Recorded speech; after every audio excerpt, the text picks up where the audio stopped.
Live mula sa TV5 Media Center Reliance. Kasama ang buong puwersa ng News 5. Ito ang 28th KBP Golden Dove Awards at 13th Makatao Awards Best TV Newscast. Frontline Pilipinas! Pagnanakaw ng lalaki niya sa isang ginagawang restaurant sa pool sa CCTV. Kahungkaw KTV set, sinikwat. Malagim na disgrasya naman. 10 taong gulang na estudyante sakay ng tricycle, patay matapos masandwich ng 2 truck. Pulis Maynila na nanggahasa umano sa kanyang kaibigan sa isang motel, sumuko sa NBI. Isa pang sapul sa video, mga tindang alahas sa loob ng mall, nilimas ng magnanakaw. Mga estante ng ginto, minartilyo. Pinay tennis star Alex Ayala nagpakitang gilas na naman matapos umabante sa quarterfinals ng Abu Dhabi Open.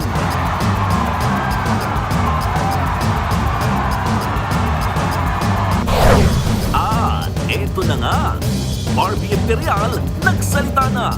Itinangging siya ang dahilan ng hiwalayan ni Richard Gutierrez at Sara Labati. At silipin natin ang mga paghahanda para sa upcoming kapatid mystery thriller series na Project Loki. Tambalang Dylan Menor at Jada Avanzado dapat abangan!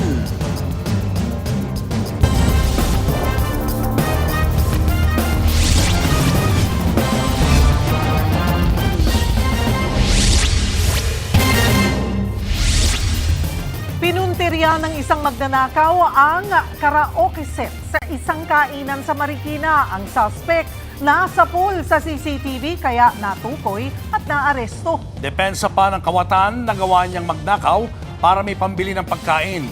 Ibinenta niya ang KTV set sa halagang 500 pesos. Narito ang Frontline Report. Sa pool sa video ang lalaki yan na lumusot sa itim na telang nakatakip sa isang ginagawang restaurant sa Marikina City noong linggo. Tila may sinilip siya sa loob. Nang matiyak niyang walang tao, umakyat siya sa gate.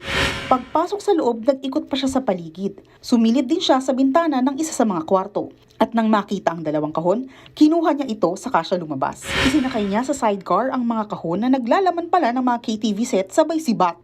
Hindi na siya pumunta ng kusina, hindi na siya tumingin doon. Kumbaga yung mga nasa box na lang na package dyan yung pinunteriya niya. Kahit yung may mga dyan, may mga microwave, hindi niya kinuha. Yung talagang mga box lang kinuha niya. Ayon sa caretaker, namukaan niya ang lalaki mula sa CCTV footage. Nagpunta na raw ito sa lugar noong Sabado para humingi ng kalakal. Bumalik pa raw ito kahapon ng umaga. Inireport na sa barangay ang pagnanakaw. Agad naman nilang natunto ng lalaki na residente raw sa lugar. Yung kanilang nagbalata siya, tumawag yung kapatid nila na bumalik daw. Kaya agad namin inikutan at nadaan naman namin nasa waiting shed, nakaupo siya ron. Nabawi ang mga KTV set na ibinenta na ng suspect sa taga-ibang barangay sa halagang 500 piso. Aminado naman ang suspect sa krimen. Napag-alamang may mga dati na rin siyang kaso ng pagnanakaw. Ano pong ginawa niyo dun sa pera ko? Binigyan po man ang pagkain po. Hingi po ang pasensya sa kanila sa abala ng ginawa ko po. Hindi na po maulit ang panlima. Posible siyang maharap ulit sa reklamong theft. Nagbabalita mula sa Frontline. Ana Cruz, News 5. Pasintabi po sa mga naghahapunan. Nagkalasog-lasog ang isang batang estudyante na papasok ng eskwelahan sa Ilagan, Isabela. Sakay siya noon ng tricycle na nasagasaan ng truck. Narito ang Frontline Report. Kuha sa CCTV ang tricycle na ito habang binabagtas sa barangay San Felipe sa Ilagan City, Isabela kahapon ng tanghali. Humabol sa gawing kanan nito ang isang dump truck, pero pansinin ang isang pang dump truck na nasa likuran. Tinangka nitong umovertake sa tricycle. Dahil dito, naiipit ang tricycle sa gitna ng 2 truck. Hindi nakita sa video, pero ang isang estudyanteng 10 taong gulang na nakaangka sa mismong motor nahulog sa kalsada at nagulungan ng truck. Nagkalasog-lasog ang kanyang katawan. Sugatan naman ang tricycle driver pati ang isa pang estudyante na nasa loob naman ng sidecar. Galit na sumugod ang nanay ng biktima. Ang insidenteng ito nangyari sa tapat lang ng eskwelahan. Agad na inaresto ang driver ng nag-overtake na dump truck. Base sa investigasyon, hihinto sana ang tricycle para ibaba ang mga sakay na estudyante. Nagbagal naman ng takbo ang naunang dump truck dahil huminto rin ang sasakyan sa unahan nito. Pero hindi na maipaliwanag ng driver ng pangalawang dump truck kung bakit kinakailangan niyang unahan ang mga nasa harapan niya. Base po doon sa initial investigation po natin, may nauna pong sasakyan bago po may sumusunod po yung tricycle at sinundan din po ito ng isang truck po. At yung nakahuli pong truck, yun po ang bumunggo sa tricycle. Nangako ang suspect na aakuin ng gastos sa pagpapalibing ng nasawing estudyante. Inihahanda na rin ang kasong reckless imprudence resulting in homicide at damage to properties laban sa kanya. Nagbabalita mula sa Frontline, Margie Bentulan, News 5. Na bad trip kaya pinatay ng magkapatid ang anilay sumbongero nilang katrabaho sa Batangas. Tinangkapan nilang itapon sa malayo ang bangkay pero hindi nila nagawa dahil nakamotor lang ang mga suspect. Nasa frontline na balitang yan si Dave Abuel. Dinatnan ng mga pulis ang lalaking ito na nakahandusay at nakasako ang ulo sa gilid ng kalsada sa Tuwi, Batangas. Nang siyasatin ang mga labi, nakitang may tama siya ng bala sa ulo. Sa investigasyon, napag-alamang construction worker sa lugar ang biktima at ang huli niyang nakasama ang mga katrabaho niyang magkapatid na tinawag na lang muna sa mga alias na Sugar at Nori. Agad silang pinuntahan ng mga pulis at sa kanilang pagtatanong, inamin naman po nila yung nagawa nilang pagkakamali, and ito naman po ay pinatotohanan ng ating mga witness. Inamin po nila yung nagawang pagpatay po. base sa investigasyon, nag-inuman daw ang tatlo sa labas ng kanilang barracks nang bigla silang mag-away. Bali nung nagkakaroon po sila ng physical, nagkakaroon po sila ng suntukan, ang nangyari po, yung pong kapatid nitong si alias Nori na si alias Sugar, ay katulong po sa pagbubugbog dito sa ating biktima po. Nawala na po ng malay itong ating victim, according po sa witnesses, dinala po ito sa isang lugar na may mapuno at doon po accordingly binaril po itong ating biktima. Binalak pa raw nila alias Nori at Sugar na itapon sa malayong lugar ang biktima. Pero motor lang ang kanilang sasakyan, kaya iniwan na lang nila ang bangkay sa tabing kalsada. Pag-amin daw ng mga sospek, matagal na silang asar sa biktima dahil masyado raw itong sumbongero sa kanilang amo. Meron po kasing isang trabahador sila natanggal na malapit po sa mga sospek na ito. At parang ang pinaghihinalaan po na nagsusumbong o parang nagre-report ng kung ano-ano dun sa kanilang amo ay ito pong ating si victim. Sumailalim na sa inquest proceedings sa Batangas Provincial Prosecutor's Office ang mga sospek. Kasalukuyan na silang nakakulong sa detention cell sa Tuwi, Batangas sa kasong murder. Nagbabalita mula sa Frontline, Dave Abuel, News 5. Sekyu sa Batangas, binaril ng kanyang boss dahil ayaw umano itong payagang mag-day off. Nasa frontline ng balitang yan, si Gary De Leon. Sa ospital na, dito sa Santo Tomas, Batangas, nagkamali ang 30 anyos na security guard na si alias Mark. Swerte siyang nakaligtas sa tama ng shotgun sa kanyang leeg. Ang suspect, ang sarili niyang OIC na si alias Sammy. Bagay na pinatotohanan na mismong katrabaho ni alias Mark. Dapat na i-off duty ng reliever namin, hindi na pagbigyan. Kaya yung OIC namin po, may lakad din po ng ganong pitch. Doon po siya nagkaroon ng konting pagtatalo. Kwento ni SG Marino, nagpaalam si alias Mark kay alias Sammy noong Lunes na aalis muna ng barracks para kumuha ng sweldo sa kanilang security agency na nasa Pasay pa. Wala naman daw dapat problema dahil day off niya, pero ayaw daw pumayag ni alias Sammy dahil wala siyang karelyebo sa binabantayang area. Dito na parehas na nag-init ang ulo nilang dalawa. Binato siya and accordingly may itak na hawak itong ating victim, kaya napilitan itong ating suspect ayon sa kanya na mag-warning shot lang. Pero sa kasamaang palad, tinamaan itong ating biktima. Nasa 50 hektaryang lupa sa paanan ng Mount Makiling ang binabantayan ni Mark at ng 4 pa niyang kasamahang mga regular na gwardya. Dahil sa lawak ng lugar, importante nga naman na merong nakabantay. Dito raw sa lugar na to nagtagpo yung OIC at yung security guard na gusto mag-day off. Dito raw nambato yung security guard matapos nila magkasagutan ng kanyang OIC. Dito na rin nangyari yung pamamaril para pigilan yung nagwawalang security guard. Agad na sumuko si alias Sammy sa mga otoridad. hindi na siya nagbigay ng pahayag. Pero tingin ng kapwa nila SG, sadyang ayaw lang payagan ni OIC si alias Mark na mag-day off dahil may gusto rin siyang lakarin, lalo't araw ng sweldo. Pag reliever sir, siyempre dapat di ka naka-on duty para makapunta siya ng agency namin sa Pasay. Usapan po dito na ganung pagkapag halimbawa araw ng sweldo, hindi siya pwede bigyan ng duty kasi nga po, kukuha siya ng sahod. Maharap si alias Sammy sa kasong frustrated homicide. Nagbabalita mula sa frontline. Gary De Leon, News 5. Sumuko na ang gunman na pumatay umano sa pulis na natagpo ang sinemento sa septic tank sa Bulacan. Sumuko ang suspect na si alias Mon sa mga operatiba ng PNP Tagum Intelligence Unit sa Davao del Norte. Ibinyahin na siya pa Maynila at nasa kustodiya na ng mga pulis sa Camp Crame. January 31, nang matagpo ang patay si Police Staff Sergeant Renato Kasaway Jr. May mga tama siya ng bala sa katawan. Una nang naaresto ang 4 na suspect habang sumuko na rin ang 2 pa. 5 pa ang tinutugis. Wanted na mga akyat bahay na nanloob sa isang compound sa Porac, Pampanga. Ang estilo ng mga kawatan, ini-sprayan umano ng pampatulog ang may-ari ng ninanakawan nilang bahay. Nasa frontline ng balitang yan si Ian Suyu. Makikita ang pagdaan ng motorsiklong yan papasok ng isang compound sa Porac, Pampanga kaninang madaling araw. Ang 2 yan, punteriya pala ang isang bahay. Pagkagising ng mga nakatira sa bahay, nagulat na lang sila na gulo-gulo na ang kanilang mga gamit. Bukas ang bintana kung saan hinihinalang dumaan ng suspect at nasira rin ang lock ng gate. Wala raw narinig na ingay ang mga biktima, kaya tingin nila. Sa aming duda, kami ay baka nakag-spray sila ng pampatulog. Nakarating sila hanggang sa second floor ng bahay, wala man lang nakakita sa amin. Natutulog kami, talagang dinanan kami sa loob ng pamamahay na hindi namin namalayan. Pati mga gamit ng kawatan gaya ng martilyo at plies, iniwan pa.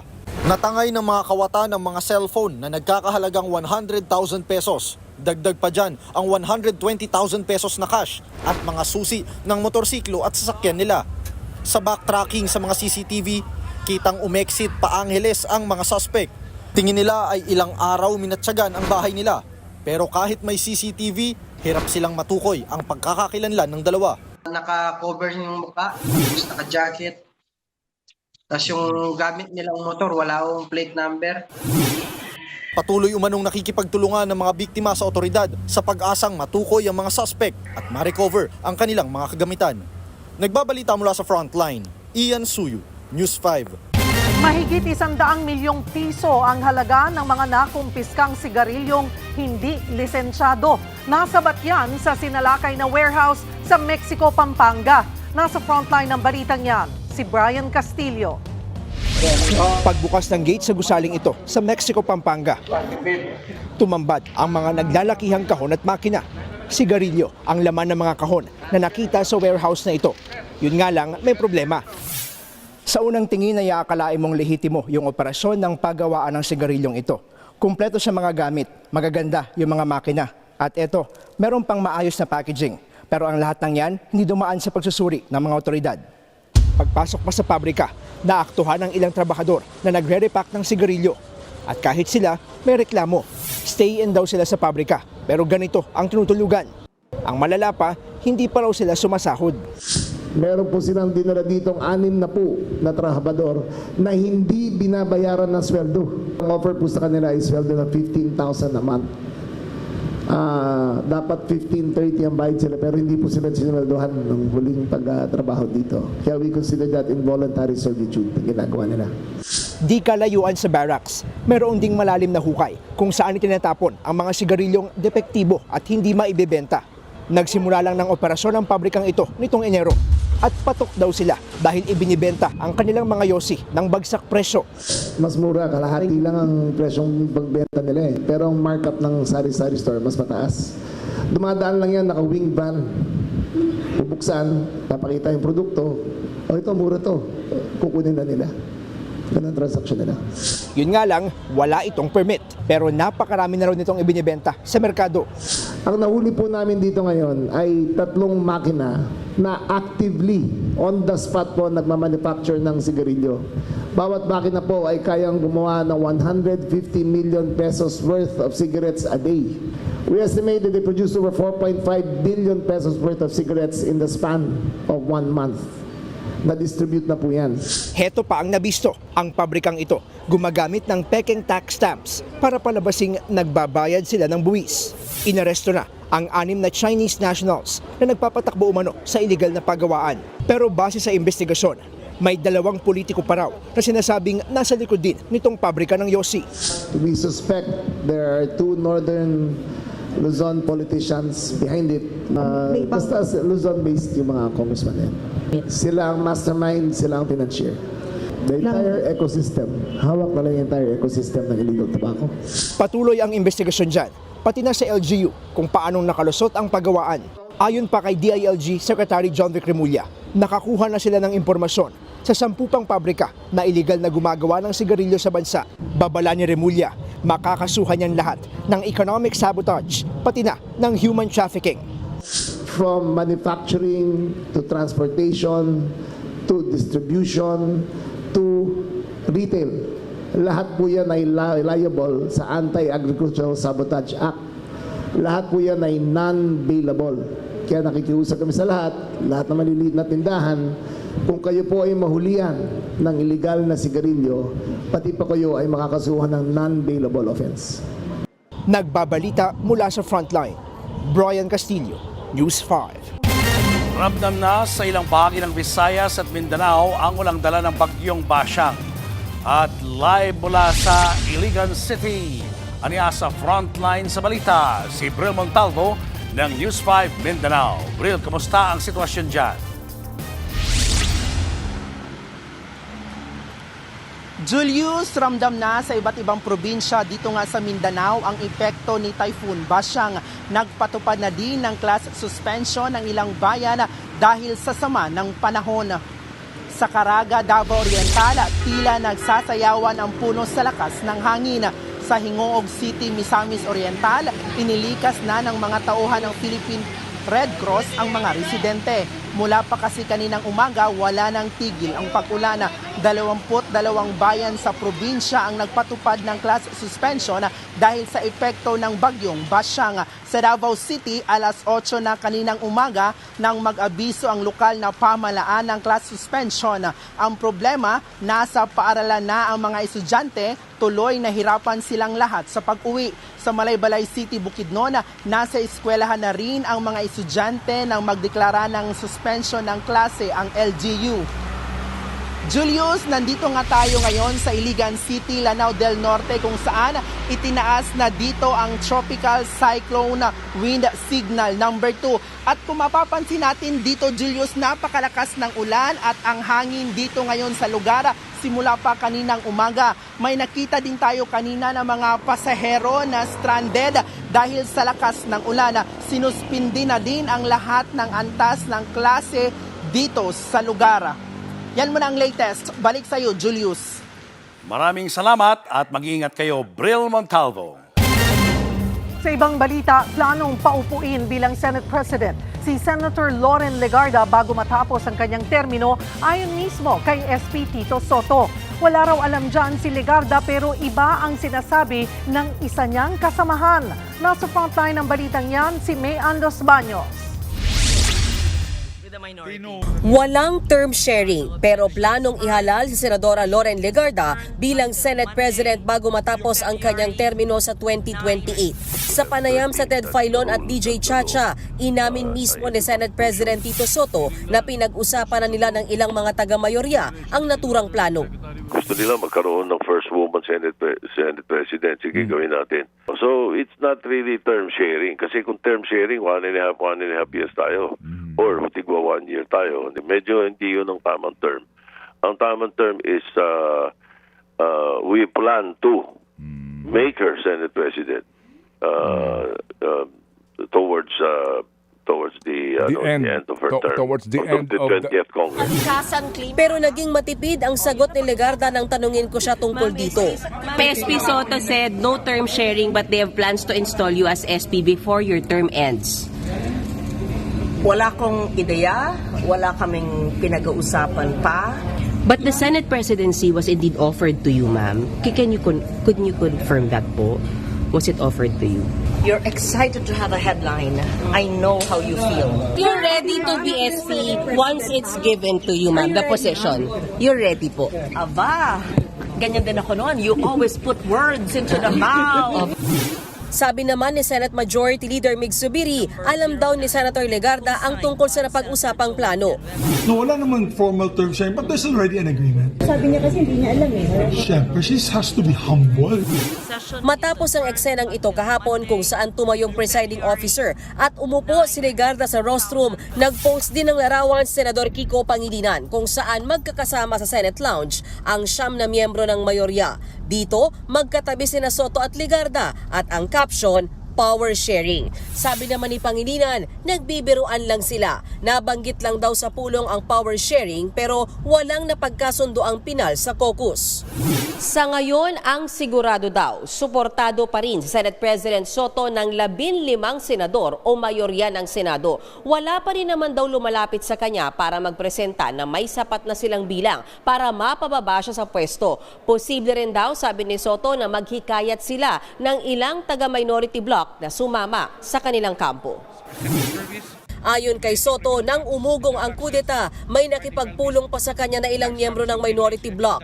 Hindi na niya sinabi kung sino ang mga yan. Pero malinaw daw na ang sentimiento ng mga taga-minorya ay hindi laban kay Soto. Idinulog nila ang direksyon ng pagdinig ng Senate Blue Ribbon Committee, kung saan may ilang senador na pinakakasuhan base sa draft report sa flood control scandal. Naging mainit din daw ang mga ito nang tanggalin bilang chairman ng Committee on Foreign Relations si Senator Amy Marcos. Masyadong marami nakapending na treaty at saka yung issue namin sa against China, yung Foreign Relations Committee medyo favoring yung grupo ng minority pagdating dito sa China stand.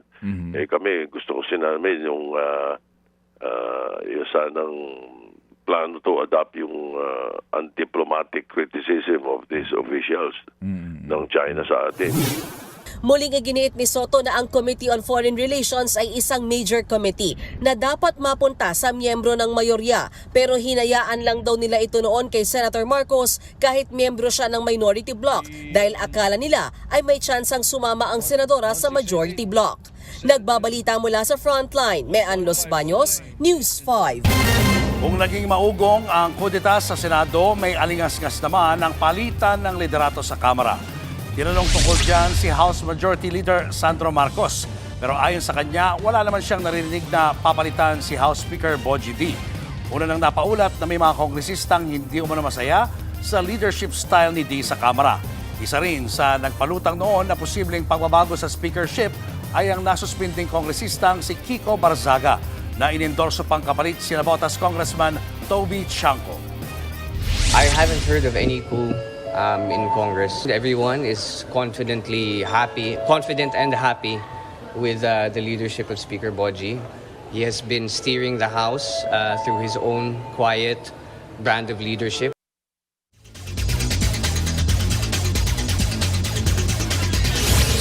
Matinding fighting spirit ang pinakita ni Pinay tennis star Alex Ayala sa latest niyang panalo sa Abu Dhabi Open. Pasok na siya sa quarterfinals matapos ang comeback win. Nasa frontline ng balitang yan, si Ian Suyu. Sulit na naman ang pagpupuyat ng Pinoy fans. Muling nagwagi si Alex Ayala sa round of 16 ng Abu Dhabi Open. Hindi naging madali ang laban. Nakaharap ni Alex si Alexandra Sasnovich ng Belarus.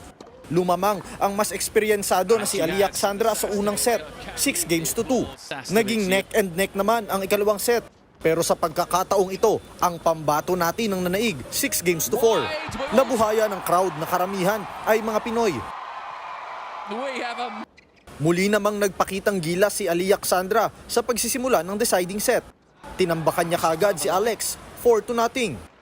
Pero tila biglang nagising ang fighting spirit ng ating pambato. Unti-unti siyang humabol hanggang sa mapuwersa ang tiebreak.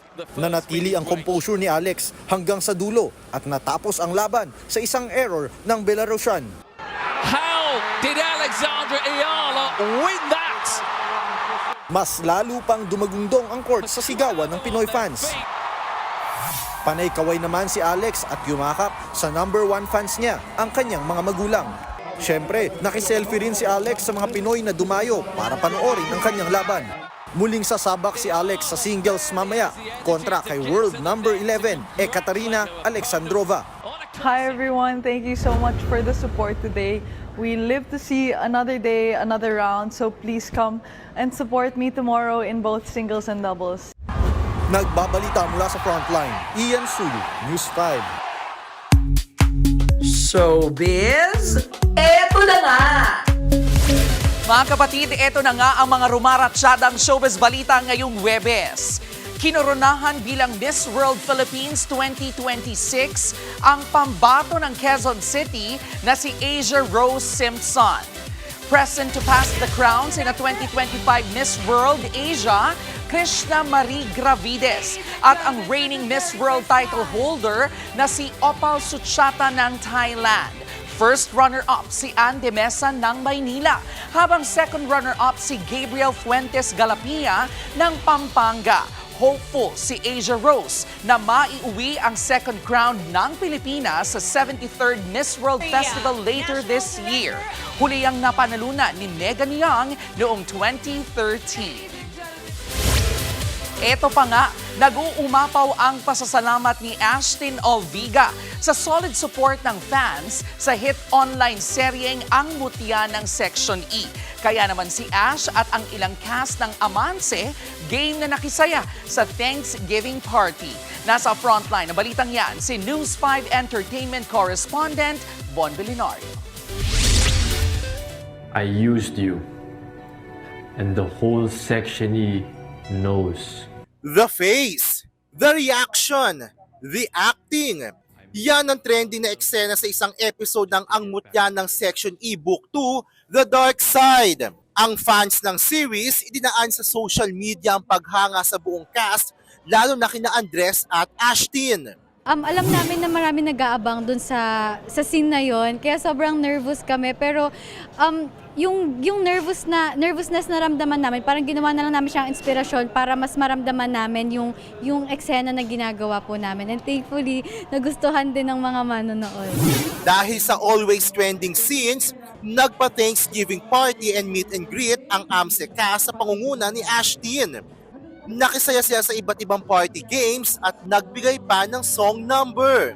Paraan ito ni na Ashtin na ibalik sa solid fans ang kanilang pasasalamat.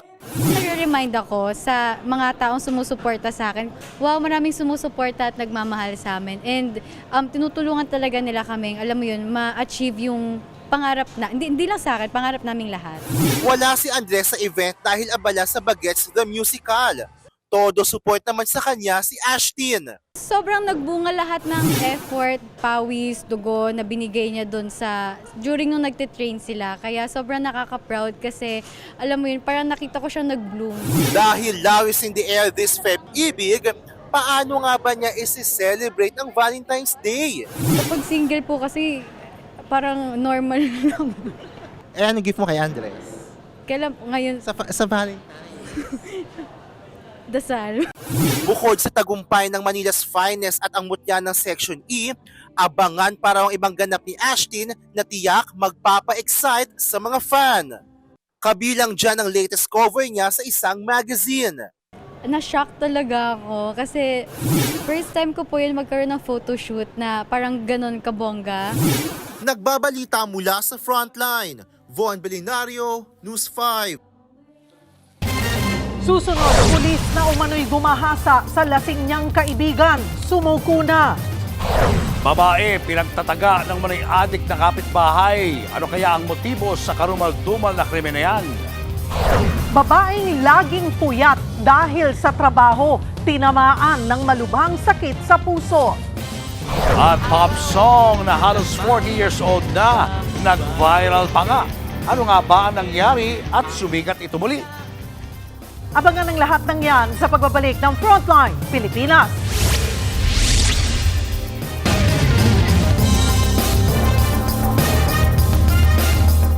Mga kapatid, Cheryl Cosing po. Maging maalam at may pakialam sa mga napapanahong issue at headlines. Mag-follow at mag-subscribe na sa social media pages ng News 5.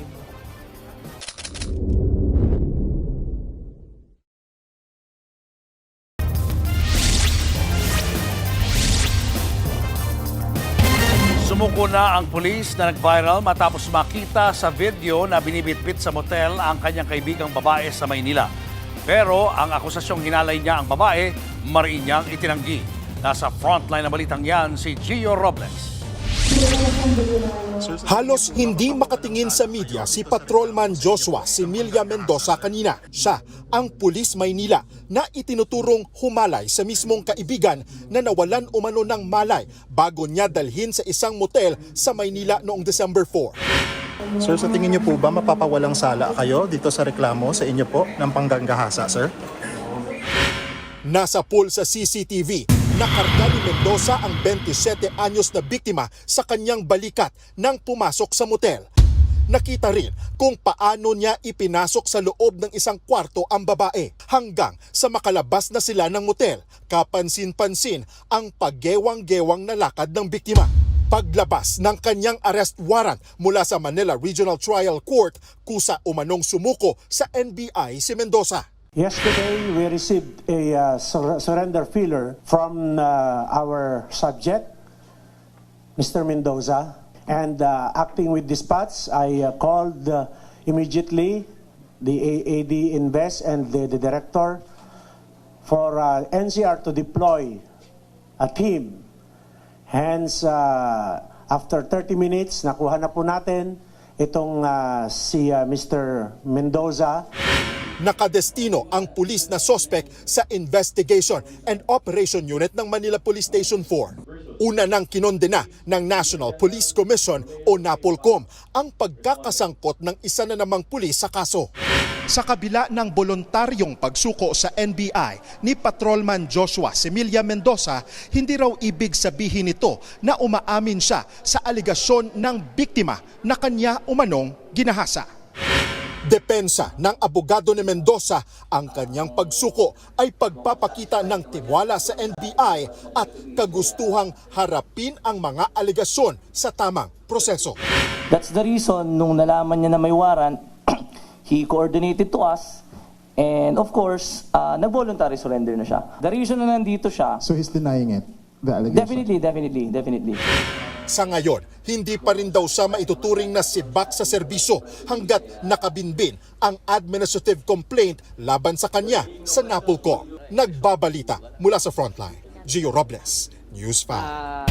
Patay ang isang ginang sa Cebu matapos pagtatagain ng magsasakang kapitbahay. Ang sabi ng mga pulis, may record na gumagamit ng iligal na droga ang suspect. Narito ang frontline report.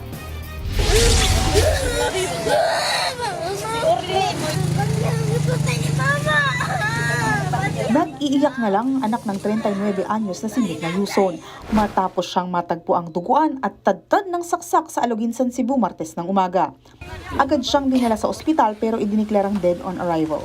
Pagdating ng mga pulis, agad na inaresto ang kapitbahay na si Josly Abueme, isang magsasaka 43 anyos. Hindi niya itinanggi ang krimen. Ang dahilan niya, hindi na raw niya matanggap ang pagbabanta umano ng biktima sa kanyang pamilya.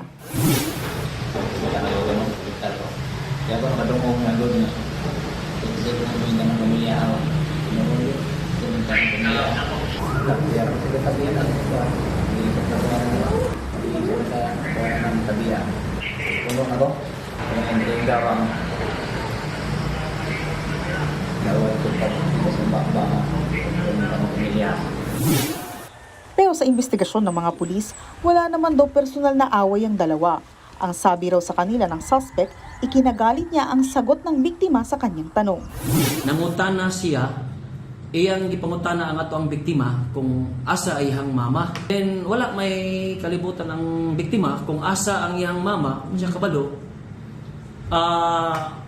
Nasuko ang suspect ni bunot sa iyang gidaladala na sundang. Then iyang tigbas dayon ang ato ang biktima. Napag-alaman pa na may record na pala itong suspect ng paggamit ng illegal na droga. Na siya'y pagsugmat-sugmat sa iyang panguto. Drug surrenderies na siya. Ang amo ko gipalabman ng na mo usahay mo gamit. Isinailalim sa autopsy ang biktima habang ang suspect kulong na sa kasong murder. Nagbabalita mula sa Frontline, Ana Cruz, News 5. Sa ibang balita, handa raw sagutin ng kampo ni Vice President Sara Duterte ang tungkol sa kontrobersyal na si Mary Grace Piatos. Buwelta ng Makabayan Block, palagi namang sinasabi ng bise na handa siyang sumagot pero di naman niya ito ginagawa. Nasa frontline ng balitang yan si Marian Enriquez.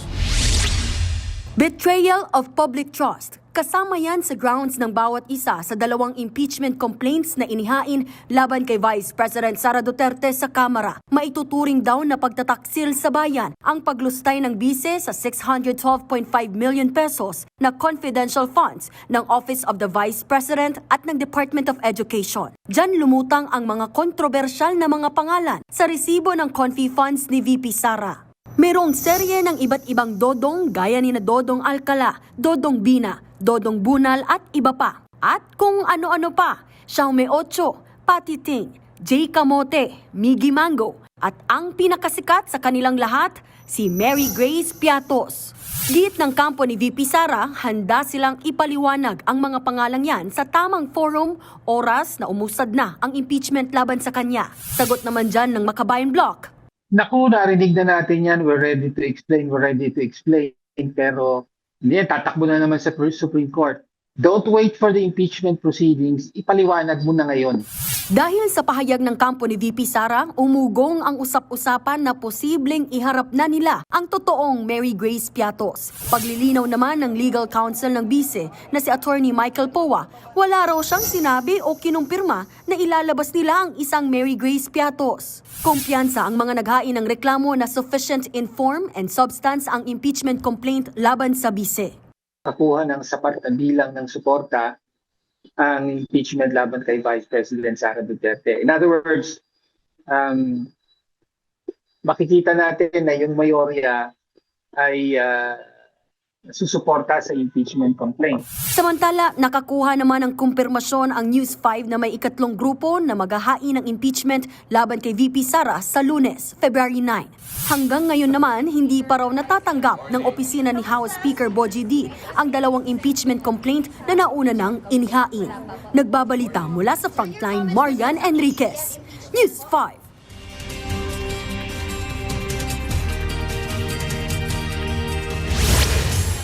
Weather update tayo mga kapatid, unti-unti na nga pong lumalapit ang bagyong Basyang sa ating landmass o kalupaan. Ito po ay huling namataan ng Pag-asa sa layong 150 kilometers na lamang east ng Hinatuan, Surigao del Sur at bahagya rin po yung lumakas. Ito po ay nasa tropical storm category pa din naman pero may taglay na lakas na hangin na yan na nasa 75 kilometers per hour malapit sa kanyang gitna at kung minsan may mga pagbugsong umaabot na sa halos 90 kilometers per hour. Ito ay patuloy na kumikilos pakanluran, hilagang kanluran sa bilis na 25 kilometers per hour. Tinutumbok nga itong area ng Caraga. Itong bagyong Basyang ay inaasahan natin na posibleng maglandfall ngayong late night, mamayang around midnight hanggang mamayang madaling araw. Dito nga po sa rehiyon ng Caraga, particularly dito sa Surigao del Sur. Babaybayin yan ang Northern Mindanao at Caraga region ngayong magdamag at maaaring bukas hanggang sa Sabado. Ito naman itatawid dito sa central portion ng Visayas at Western Visayas patungo dito sa may area ng Sulusi. Sa darating na Sabado naman, papuntang Linggo, yan po ay tatawid naman dito sa area ng Palawan patungo dito sa may West Philippine Sea. Sa ngayon, yung bulto ng kaulapan nito at mga pagulan, kasama po yung malalakas na bugso ng hangin ay nakaka-apekto na sa malaking bahagi ng Mindanao, kasama na rin po dyan ang malaking bahagi ng Visayas at kumikilos din po yung ating mga pagulan. So, mas madadagdagan naman yung ating mga pagulan sa darating na weekend dito po sa may areas ng Palawan. Sa katunayan, nakataas po ang heavy rainfall warning advisory ng Pag-asa sa ilang lugar ng ating bansa. Possible po yung ating more than 200 millimeters na pagulan. Yan po yung ating intense to up to torrential rains o yung halos walang humpay na pagulan sa mga areas ng Surigao del Sur. Kasama po dyan ang Agusan del Norte, Agusan del Sur, kasama na rin po dyan ang Misamis Oriental, maging dito po sa area ng Camiguin. Ito pong ganitong klaseng pagulan ay mas tumataas na po yung ating tsansa na malawakang pagbaha, flash floods and landslides. So doble ingat po tayo sa mga areas na ito, lalong-lalo na gabi, maglalandfall o tatama sa lupa itong bagyong si Basyang. So mag-ingat din po tayo sa mga posibleng epekto ng mga pagulan nito, particularly sa mga low-lying areas, malalapit sa mga katubigan at malalapit sa bundok. Samantalang possible naman po yung ating mga up to heavy to intense rain sa mga areas ng Siquijor, Bohol, Southern Leyte, Dinagat Islands, Surigao del Norte, Misamis Occidental, Lanao del Norte, Bukidnon, Davao del Norte, kasama na rin po dyan ang Davao de Oro at Davao Oriental. Mga possible 50 to 100 millimeters naman ng mga pag-ulan yung ating aasahan o yung ating moderate to at times heavy rains sa mga areas ng Negros Occidental, Negros Oriental, kasama po dyan ng Cebu, Leyte, Eastern Samar, Zamboanga del Norte, Lanao del Sur, kasama na po dyan ng Cotabato at Davao del Sur. Yung natitirang bahagi naman ng Mindanao ay possible po yung ating mga kalat-kalat na pag-ulan at mga posibleng thunderstorms. Ganun din po ang malaking bahagi o ang natitirang bahagi ng Visayas. At habang kumikilos nga, itong bagyong Basyang patawid sa ating bansa, malilipat naman yung ating concentration ng mga pag-ulan mula bukas hanggang sa darating na Sabado. Yan po ay nandito na sa Western Visayas at sa darating naman na Sabado hanggang Linggo ay nandito na po yan sa area ng Mimaropa at patungo nga dito sa may area ng West Philippine Sea. Maliban po dyan, meron nga tayong tinatawag na indirect effect sa pagtawid nitong bagyong Basyang sa ating bansa. Makikita natin dito sa ating wind map, sa ngayon yung ating concentration ng malalakas na pag-ulan at malalakas na bugso ng hangin ay nandun po sa areas ng rehiyon ng Caraga at area po ng Northern Mindanao. Pero sa darating na Sabado, papuntang Linggo, meron tayong inaasahang pagbugso ng amihan o northeast monsoon na siya pong magpapaulan sa mga areas na malayo sa mismong bagyong Basyang, kasama po dyan ang Metro Manila. So bukas, mas maliwalas po ang panahon natin sa Metro Manila. Kung may mga pagulan tayo, ito po yung mga daglian o yung mahihinang pagulan lamang na kadalasang nangyayari tuwing hapon at gabi. Pero sa Sabado, patungo pong Linggo, mas maulap na po ang panahon natin at possible naman po yung ating mga kalat-kalat na pagulan. Kaya sa may mga lakad sa weekend dito sa Metro Manila at mga karating lugar nito gaya ng Central Luzon at Calabarzon area, pagandaan po natin ang mga posibleng pagulan na yan. At yan muna latest sa ating lagay ng panahon. Muli ako po ang inyong weather frontliner, Alvin Pura, na lagi may panahon para sa iyo. Showbiz, eto na nga! Mga kapatid, eto na nga. Ngayon pong panahon ng social media, kahit ang lumang kanta from almost 40 years ago, pwedeng maging overnight hit ulit. Katulad na lamang ng cover song na Ale na muli pong sumikat ng dahil lang sa isang random video. Nasa frontline ng balitang yan, si News 5 Entertainment Correspondent Von Belinar. Isang araw, nagmamaneho sa Cubao.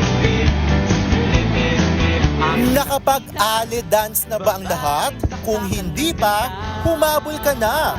Dahil ang dance craze na yan, umabot na hanggang Vive.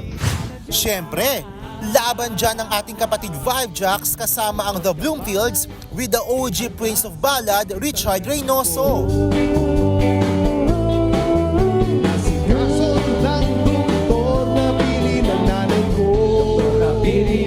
Sa kwentuhan with News 5, aminadong OPM band na nagulat sila sa biglang pagsikat ulit ng kantang Ale. 2007 nang i-revive ng banda ang 1989 Richard Reynoso song, composed and sung by Boji Dasig noong early 80s. What is happening? Is this really happening? Is this real? Is this because like trending on TikTok? That wasn't on my bingo card for 2025 or 2026 for sure. It's a very welcome surprise. We're all very, very happy about it. Natutuwa ang banda na nabibigyan ng bagong atensyon mula sa younger generation ang kanilang kanta at umiingay pa ang kanilang pangalan sa music scene. Inquiries just came in. It feels like December again. Yeah, and in fact parang umabot na siya until like October, the inquiries, and even may mga possible Canada tours, and hopefully it pans out. So this kind of sound is something that people are looking for, and so we intend to provide that very soon. Nakakwentuhan din natin ng content creator na nagpauso ng dance craze. Ayon kay Eliza, sobrang random lang na naisip niya ito. Umabot na sa mahigit 4 million ang views nito sa isang social media platform. That day on my way home, I was listening to it on the bus, so then I thought I should just use it since, I don't know, it's a good song. I was really shocked because I didn't think that it would blow up. So, I don't know, I was excited that people were liking it and commenting. Nakakwentuhan na lang din natin sila, hindi naman para magpahuli pa tayo, di ba? Kaya heto at may entry rin tayo, mga kapatid. Isang araw, nagmamaneho sa Cubao. Ang nakita, babaeng saksakan ng ganda. Nagbabalita mula sa Frontline, Von Belinario, News 5. Susunod, batang babae, muntik nang mahagip ng pampasaherong bus. Duterte Block tinutulan ang panibagong suspensyon kay Congressman Kiko Barzaga. At 10-time NBA All-Star Anthony Davis sasabak sa bagong team. Yan at iba pa sa pagbabalik ng Frontline Pilipinas.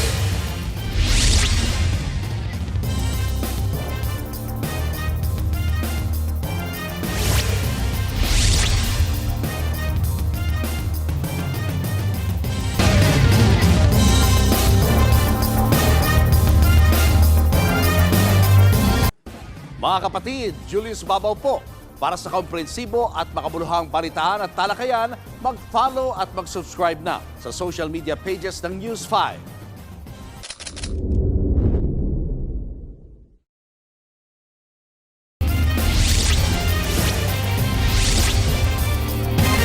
Mala-eksena sa pelikula ang paraan ng pagtakas ng isang carnapper sa Negros Oriental laban sa mga pulis na humabol sa kanya. Kita sa video na nakikipambuno ang lalaki sa mga pulis sa isang gasolinahan. Maya-maya, kinuha ng lalaki ang fuel pump at sinabayan o sinabuyan ng petrolyo ang semento. Akma rin niyang sasabuyan ang mga tao sa paligid, kaya nagtakbuhan ang mga ito. Tinangka ng isang pulis na agawin ng fuel pump sa kawatan pero sinabuyan din siya ng gasolina. To the rescue naman ang isa pang pulis. Dito na tuluyang naagaw ang fuel pump at naaresto ang lalaki. Bago ito, hinabol siya ng mga pulis matapos mangarnap ng motor at tangkaing saksakin ang rider. Nahaharap siya sa kasong direct assault at carnapping. Arestado ang isang lalaki na nagnakaw umano sa truck na nakaparada sa EDSA Busway. Ang ninakaw niya ay cable plug at socket na nagkakalaga ng 15,000 pesos. Kinempuhan daw ng kawatan na nakaparada ang refrigerated truck sa southbound ng EDSA Busway sa Pasay, saka pinutol ang kable. Itinago yan ng kawatan sa may Center Island ng busway. Bago ito na-discover ng mga taga-Special Action and Intelligence Committee for Transportation o SAIC na nasa kustudiya ngayon ng Coast Guard Investigation and Detection Management Service ang suspect. Tinutulan ng Duterte Block sa Kamara ang panibagong suspensyon ni Cavite Congressman Kiko Barzaga.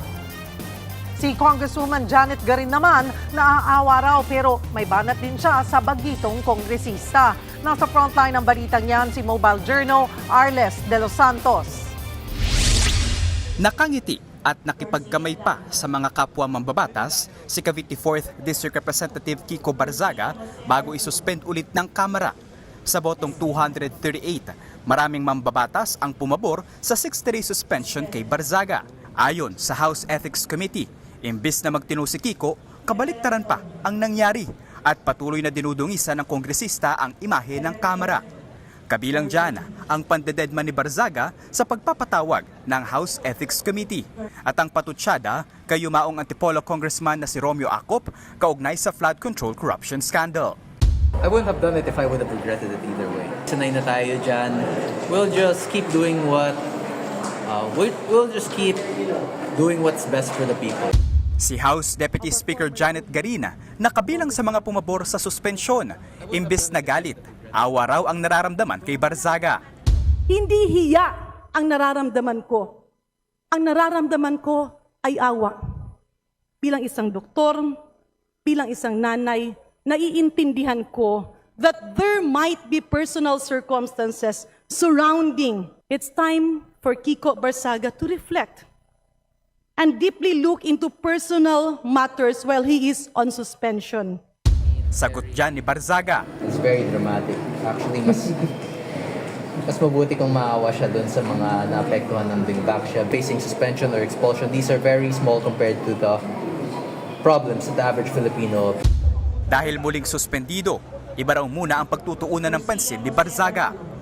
Play with my cats and dogs. Siguro maglaylo muna. Nakahanap naman ng kakampi si Barzaga sa Duterte Block ng Kamara. Tinutulan nila ang suspension. Kabilang dyan ang mag-amang sina Davao City Congressman Paulo at Omar Duterte. Gayon din ang kaanak nilang si PPP Party List Representative Harold Duterte at Davao City 3rd District Representative Isidro Ungab. Sa paliwanag ng apat na mambabatas, hindi raw dapat balewalain ng House Committee on Ethics ang distrito na bumoto kay Barzaga para maging kanilang kinatawan. Kung meron mang hindi nagustuhan sa mga pahayag ni Barzaga, sa korte raw ang tamang venue. Nagbabalita mula sa Frontline, Mobile Journal Arles de los Santos, News 5.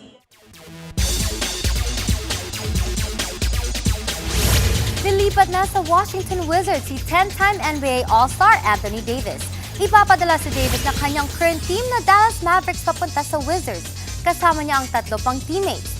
4 na players at 5 draft pick naman ang ipapalit ng Wizards. Ito na ang magiging ika-4 na team ni Davis. Dati na rin siya naglaro para sa New Orleans Pelicans, Los Angeles Lakers at Dallas Mavericks. Nag-average si Davis ng 20 points and 11 rebounds sa nakaraang season. Pero di siya nakapaglaro sa maraming games dahil sa injuries. Suspended ang isang game si Los Angeles Lakers big man Jackson Hayes matapos niyang itulak ang mascot ng Washington Wizards. Simula pala ng game at inintroduce ang players nang itulak ni Jackson ang mascot na si G Wiz. Dabaga tuloy ni G Wiz ang mga cheerleader. Wala pang statement si Jackson tungkol sa incident. Dahil dito, hindi siya makakapaglaro sa next laban ng Lakers versus Philadelphia 76ers. Susunod, babaeng laging puyat na sa trabaho, tinamaan ng malubhang sakit sa puso. Shop sa Thailand, walang habas na ninakawan ng mga ginto. At Barbie Imperial, nagsalita na tungkol sa pagiging umanay third party niya sa dati mag-asawang Richard Gutierrez at Sara Labati. Tutok lang mga kapatid, magbabalik pa ang Frontline Pilipinas.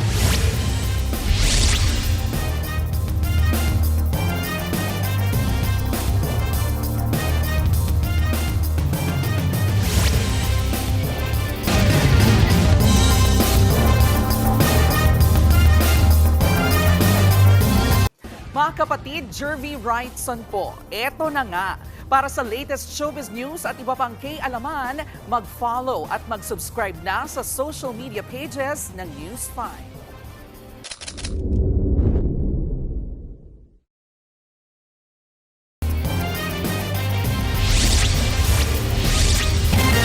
May kondisyong medikal na nga mula ng isilang, hindi pa naging healthy ang lifestyle ng isang babae sa Northern Samar. Nagpupuyat pa raw siya dahil sa sobrang pagtatrabaho. Kaya ang resulta, patong-patong na sakit. Nasa frontline ng balitang yan si Mobile Journal, Yeda Pascual. 2 taon ng dialysis patient si Majela Lovina, 23 anyos. Ang inangkalang problema lang sa bato, dulot pala ng komplikasyon sa isa pa niyang sakit na huli na bago natuklasan. Nung dinala po namin siya sa doktor, doon lang po namin nalaman na may problema din po pala siya sa puso since birth po yun. So parang complications na din po yung sa kidney niya, tapos tumaas din po yung kriya niya, kaya po siya na emergency dialysis. Ang congenital heart disease ni Majela, stage 4 na pala. Ang sabi raw ng doktor, ang kanyang stage 5 chronic kidney disease na dahilan ng kanyang pagdadialysis, komplikasyon na ng sakit sa puso at unhealthy lifestyle. Lagi raw kasi siyang puyat sa pagkatrabaho sa karinderya noon at nakasanayan pa raw ni Majela uminom palagi ng energy drink para hindi antukin. At nito lang nakaraang taon, nadagdagan pa siya ng sakit. Last check po nung doktor, nung nasa Katarman pa po kami, kasi 18 days po kami na-admit doon sa NSPH po. May ano din po pala siya, may bato din po siya sa gallbladder niya. Tapos, ang sabi po ng doktor, baka daw po umabot ng 30 to 40 daw po pag inopera daw po yung bato niya. Ngayon, naka-admit pa rin si Majela sa ospital at patuloy na inoobserbahan para malaman kung anong gamutan ang gagawin sa kanya. Hindi po siya nakakatulog ng maayos, tapos hindi po siya makakain kasi wala daw po siyang gana. Tapos bloated din po yung tiyan niya kasi hindi po siya makaihi. May mga mabubuting puso po. Humingi po kami ng tulong, financial man po o dasal. Maraming salamat po. Malaking bagay na po yun. Nagbabalita mula sa Frontline, Mobile Journal, Yeda Pascual. Pinabulaanan ng kampo ni dating Congressman Zaldico na may ipinadala silang tao para makipag-ugnayan sa pamahalaan. Sa programang Ted Filon at DJ Chacha, iginiit ng abogado ni Ko na si Rui Rondain na siya lang ang pinayagan ng dating kongresista na magsalita para sa kanya. Giit pa ng abogado, wala silang balak makipagnegosasyon sa gobyerno. Imbento rin daw ang 57 billion pesos na sinasabing kailangang ibalik ni Ko para maisakatuparan ang dialogo. Una nang sinabi ni DILG Secretary John Vic Remulla na sa mga pari nagpaabot ng feelers si Ko na gusto na niyang makipag-usap sa pamahalaan.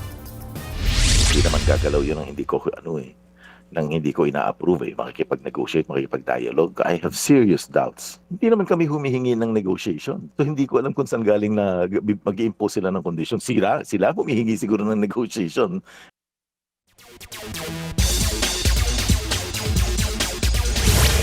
Nagharap ang ilang powerhouse teams sa nagpapatuloy na PVL All-Filipino Conference.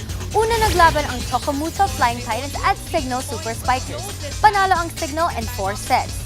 Nanguna para sa Super Spikers si Erica Santos with 18 points. Naglalaban na ngayon ang Creamline Cool Smashers at PLDT High Speed Hitters. First game pa lang ng parehong team at masusubok agad ang kanilang mga star players. Yan muna ang latest sa Frontline ng Sports. Ako po si Pauline Lopez. Showbiz, eto na nga! Mga kapatid, eto na nga. Itinanggi ng aktres na si Barbie Imperial na siya po ang dahilan ng hiwalayan ni Richard Gutierrez at Sara Labati. Sa panayam kay Barbie ng showbiz manager at host na si Ogie Diaz, sinabi po niyang hindi na nagsasama sina Richard at Sara nang pumasok siya sa eksena. Pinili raw niyang manahimik bilang respeto kay Sara at sa mga anak nito kay Richard. Pero pag-amin pa ni Barbie, nakaapekto sa kanyang mental health ang paratang ng publiko na third party siya. Sa ngayon, masaya po si Barbie sa maayos na takbo ng kanilang relasyon ni Richard. Susunod, sa Pulsa Video ang pagtawid ng batang babae habang paparating ang isang bus. At nanay sa Rizal, bakit kaya kulay pink ang breast milk? Tutok lang mga kapatid, magbabalik pa ang Frontline Pilipinas.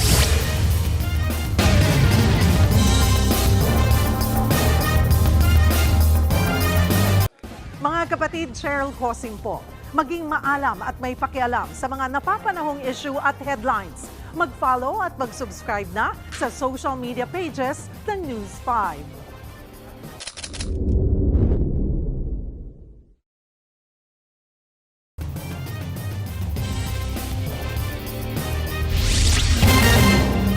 Sa Pulsa Video, kung paano ninakaw ng isang lalaki ang mga gintong alahas sa isang tindahan sa Thailand. Ang kawatan sinatong mataas sa ang bentahan ng ginto, kaya umabot sa milyon-milyon ang halaga ng natangay. Narito ang Frontline News Abroad. Walang kaabog-abog na pinasok ng isang lalaki ang tindahan ng mga ginto sa isang mall sa Thailand. Sumulpot ang suspect na naka-all black at biglang naglabas ng martilyo. Tumalon siya sa mga estante, tsaka pinagmamartilyo ang mga salamin. Sa takot ng 3 babaeng empleyado, nagkumahog silang tumalon sa estante para makalabas ng tindahan. Pero naiwan ang isa sa kanila.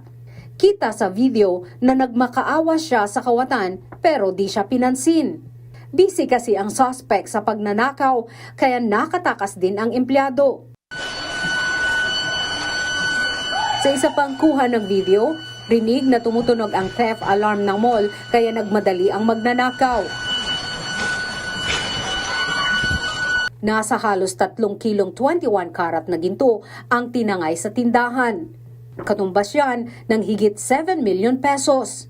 Bukod pa ang nakuhang 170,000 baht o higit 31,000 pesos cash mula sa shop. Mataas pa naman ngayon ang bentahan ng ginto kasunod ng tumitinding tensyon ng Amerika at Iran. Blanko pa ang mga pulis sa pagkakakilanlan ng magnanakaw. Patuloy na nagsasagawa ng backtracking para mahuli ang kawatan. Nagbabalita mula sa Frontline, Margie Bentulan, News 5. Umarap na sa publiko si Pangulong Bongbong Marcos matapos tamaan ng sakit na diverticulitis at isang araw matapos ibasura ng House Committee on Justice ang dalawang impeachment complaints laban sa kanya. Pero may posibilidad pa nga ba na mabaliktad ang desisyong i-dismiss ang impeachment case laban sa Pangulo? Nasa frontline na balitang yan si Marian Enriquez. San Juan City Mayor Francis Javier Zamora, our TESDA educator. I brought my own podium para hindi ako nahirapan Nagawa pang magbiro ni Pangulong Bongbong Marcos nang dumalo sa event ng TESDA sa San Juan City kanina. Dito ibinida ang higit 1 trilyong pisong pondo na inilaan sa edukasyon, kung saan isa rin ang TESDA sa makikinabang. At isa sa mga proyekto sa ilalim nito, ang TESDA Online Skills Passport na siya mismo ang nanguna sa paglunsad. Maaari rin itong ituring bilang isang job portal site. Iko-connecta rin ito ang mga estudyante, graduate, manggagawa, at ang industry representative mula sa lahat ng rehiyon ng bansa. Unang public appearance ito ng Pangulo sa labas ng Malacanang makalipas ang 2 linggo mula ng tamaan ng diverticulitis. Isang araw din ito matapos ibasura ng House Committee on Justice ang 2 impeachment complaints laban sa kanya, bunsod ng pagiging insufficient in substance. Wala nang sinabi tungkol dyan ang Pangulo, pero ang palasyo, una nang sinabing masaya ang Pangulo na nasunod ang due process at napatunayang wala siyang impeachable offense. Siguro mas maganda na rin na itong mga issue na to ay nabigyang liwanag sa pamamagitan ng nangyaring hearing sa Committee on Justice. At naliwanagan na rin yung mga tao na mga gawa-gawang kwento ito sa kanya. Pero ayon kay House Committee on Justice Chairperson Jervy Luistro, hindi pa rin pwedeng sabihing patay na ang impeachment complaint laban kay PBBM. Sa Lunes, February 9 kasi mag-aaproba pa ng committee report saka itatransmit sa plenaryo. Sa plenaryo, pagbobotohan pa ng lahat ng mga kongresista kung kakatigan nila ang desisyon ng House Committee on Justice o hindi. 1/3 o 105 na boto ang kailangan para tuluyang mabasura ang impeachment. When taken up in the plenary and when reversed by at least 1/3 of all the members, the Committee on Justice will be constrained to come up with an articles of impeachment in view of that reversal. So to your question, I cannot still say it's dead because there's still a proceeding that will happen in the plenary. Pero tingin ni Manila Congressman Benny Abante, good as dead na rin ang impeachment kung pinatay na ito sa komite. Nasura ng komite, good as dead yan. Yeah, okay. So, ibig sabihin, Maaring the only thing that the plenary can do is we will submit to the plenary for a plenary vote. Kung mangyari man yung plenary vote na yan, hindi na mananalo yan. Wala na. It's good as dead. Gayunman, kumakapit pa rin ang Makabayan Bloc sa katiting na pag-asang mababaliktad sa plenaryo ang desisyon. Sila ang naghain ng ikalawang impeachment complaint laban sa Pangulo. Malinaw naman na pinakilos talaga ang mayorya para prematurely ay patayin ito kahit hindi pa naman dapat. Sufficient in substance ang endorsed complaint namin. Gusto natin magkaroon ng pagkakataon na mag-present ng evidence at marinig mismo sa Pangulo yung paliwanag. Inaasahan natin na sa harap din ng plenary maging uphill battle talaga yan. Banat naman ni Bayan Muna Chairperson Nery Colmenares sa House Committee on Justice, idinismiss ang mga reklamo sa parehong paraan ng pagbasura sa impeachment complaint kay dating Pangulong Gloria Macapagal Arroyo. Marami pa nagsasabi sa kanila na mga aligasyon lang yan, hindi naman yan facts. Sa trial yan, mapuprubahan. Pero giit ni Manila 3rd District Representative Joel Chua, malinaw ang guidelines para masabing sufficient in substance ang impeachment complaint. Tingnan po natin kung paano po ang requirement ng sufficiency in substance. Ang ibig sabihin po dito, yung recital of fact, pag binasa mo, nandoon na yung offense charge. Number 1, kailangan itong allegation based on personal knowledge, and number 2, based on authentic record. Nagbabalita mula sa Frontline, Marian Enriquez, News 5.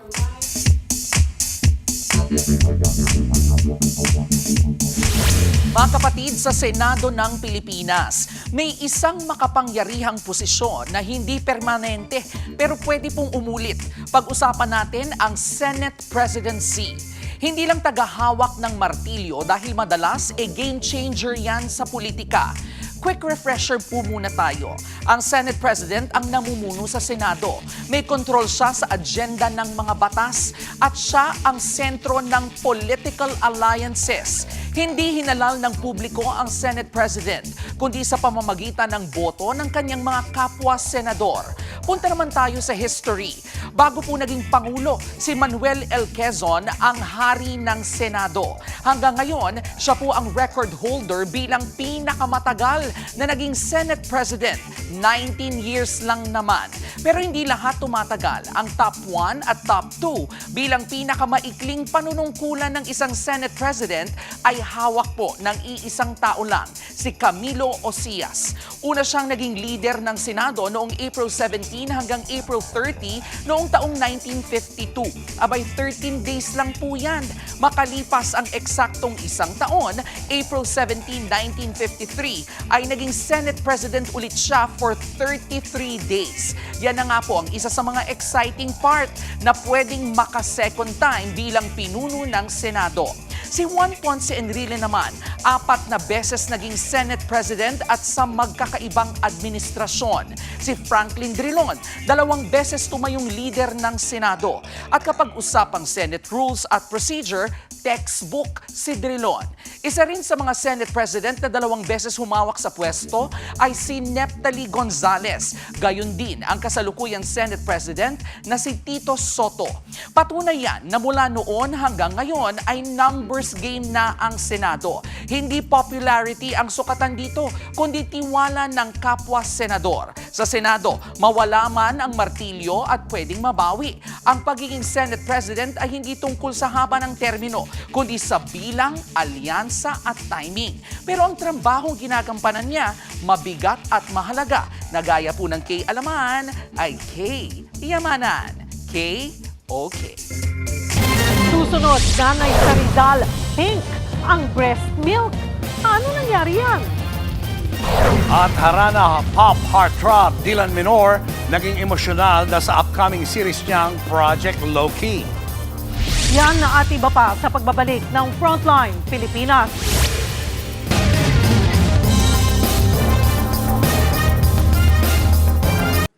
Mga kapatid, Julius Babaw po. Para sa komprehensibo at makabuluhang balitaan at talakayan, mag-follow at mag-subscribe na sa social media pages ng News 5.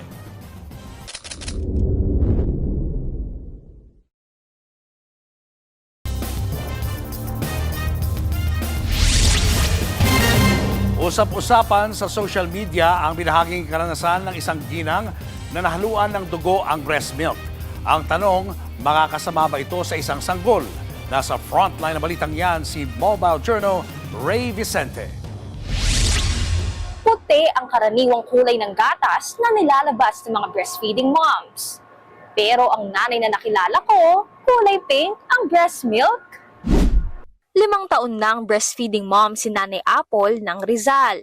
Pero ang kaibahan ngayon, kulay pink ang lumabas na gatas niya. Humalo pala kasi ang dugo na galing sa kanyang dibdib.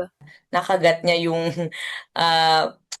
alam niyo na po yun. And dumugo po, may kaunting sugat, pero tolerable naman po. So, diretso lang ako that day, whole day, Sunday na breastfeeding sa kanya. Wala naman akong pain na nararamdaman, just normal lang po yung suction. Kinabukasan pa raw bago nakita ni Mommy Apple ang kulay nang gamitin niya ang breast pump bag. Nabahala pa siya dahil may buo-buong dugo. Nagulat ako na parang hindi siya yung flowy medyo malagkit.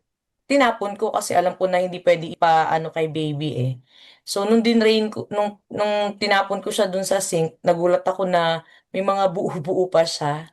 First time kasi nangyari sa akin yun during those 5 years na nagbe-breastfeed ako sa mga baby. 8 beses daw nagpapadede si Mommy Apple kada araw. Kaya siguradong ilang beses daw ito nainom ng kanyang 7-month-old baby. Digested blood yung term, kaya naging black yung poop niya. First time din na maging black yung poop niya, usually yellow talaga. or kakulay nung mga pinapakain ko sa kanya na vegetables. Pero ang tanong, ano kayang epekto nito kay baby? Nagtanong na rin ako sa pediatrician. Pwede rin po kasi mag-manifest yun as block sa poop ni baby. Pero after a while, kung na-observe naman niya na bumalik na sa brownish or yellow, okay lang naman po. Common yun na makakagat, especially pagka nagngingipin na yung baby. Kasi minsan kumakati yung gums nila or minsan hindi proper latching or yung hindi masyadong pasok yung bibig ni baby sa pinaka-breast. Pero kahit karaniwan na sa mga nagngingipin na sanggol, mas mabuting ipatingin daw agad si doktor kung may nakakabahalang sintomas. At nakikita nyo na nagda-diarrhea and vomiting yung baby, mas maganda kung dali na lang po sa emergency room or sa pedia nila para ma-check, para maiwasan natin yung dehydration or yung contamination na pwedeng magkaroon din ng infection si baby. Nagbabalita mula sa frontline, mobile journalist Ray Vicente. Showbiz, eto na nga! Mga kapatid, eto na nga. In full acting mode na nga si kapatid star Dylan Minor bilang si Loki Mendez sa Wattpad adaptation na Project Low-Key. Nasa frontline na balitang yan, si MJ Marford. Ready for his extreme close-up dahil malapit na mapanood ang murder mystery at mayhem na handog ni kapatid star Dylan Minor sa first ever lead series niya, ang Wattpad adaptation na Project Low-Key. Coming from his 3 a.m. pack-up kagabi, laban na laban pa rin si Dylan para isabuhay sa telebisyon soon si Loki Mendez. Galing mo kami taping kagabi. Yeah, we just finished taping day 18 yesterday. And we're just very excited, honestly. I mean, kanina pagkatapa ko pa ng stage, when I was looking at this one, sobrang, parang na-feel ko na, oh shoot, this is happening na talaga. So I got a bit emotional. And I'm very excited. Malaking title ang Project Low-Key, lalo na at 93 million reads lang naman yan sa Wattpad. Written by Ako si Ibarra at may cult following na ito na ang tawag sa fandom ay Players. At bilang paghahanda ni Dylan sa project for his transformation as Low-Key, sumabak pa sa one-on-one sessions with Direk Ryan Carlos para sa Chabak technique. At the more, the merrier nga ang Project Low-Key dahil kasama rin ni Dylan sina M-Quest artist Ivan Lim as Bastian Montreal at Joanna Lara bilang si Rhea na past ni Low-Key. At this time, parang moving on na si Loki. So he's just focusing on, just continuing sa pag-solve ng crimes with Lori. Pero syempre, kumbaga, kung kay Direk Ryan, si Rhea yung bubog ni Loki. So, that's why Loki's character is very deep. It's very layered. Kung si Rhea ang past, abangan naman ang samahan ni Loki at Lorelai played by Jada Avanzado. And I think Lorelai is sort of the heart as well of this project, and I would say that she brings out the tenderness of Loki that's kind of lurking inside. Si Marco Gallo naman ang gaganap na kapatid niyang si Luthor Mendez. So it's a lot of work, a lot of reading of the books, like keeping up notes in your head for what you're gonna kind of like try to portray, because it's, the fans are gonna give you a hard time if you're not accurate about it. Abangan ang Project Low-Key starring Dylan Minor starting February 21 sa Viva One at Signal Play app at soon sa TV5. Nagbabalita mula sa Frontline, MJ Marfori, News 5. At yan nga po ang ating mga showbiz update at kay alaman ngayong Webes. Ingat po tayo mga kapatid. Ako po si Jervy Rhinds. Uy, ayan, nauuso na naman ang Ale. Oh. Revival. Galing no, after 40 years. 40 years. Ay. Uy, dapat may entry tayo. Ayan. Kaya ko yan, Papo. Sige nga, sige nga. Sige. Okay. Okay, ready? DJ! Challenge. Okay, from the top. Nagmamaliw sa buhay. Ang nakita, babaeng saksakan ng ganda. Pwede na. Ayan, Galing. Nag-revival talaga yung mga lumang mga kanta, no? Nakakatuwa kasi parang, di ba, lumalakas ang OPM talaga. At saka yung nagpasimula, kita mo, di ba, Gen Z, na-appreciate niya yung kanta. So, na-appreciate nila yung mga lumang kanta. Parang Boji Dasig ang nag-compose. Kinanta rin niya yan. Tapos si Richard Reynoso, kinanta rin. And then Bloomfields. Panahon na panahon mo. Oo, di ba? Tinaman mo, di-research ko yan. Kabisado. Tapos ngayon, na-revive pa ang career ng Bloomfields. Ang dami daw nilang racket. Oo, at hindi lang dito, sa ibang bansa, magtutour Yes, pa. congratulations. Talaga, napipili yung mga kanta mo dyan sa TikTok. Abangan nyo ulit kami bukas dito sa TV5 sa 1PH, RPTV, True TV at 105.9 True FM. Kami ang inyong mga kapatid sa Balitaan at Public Service. Walang iwanan sa Frontline Pilipinas.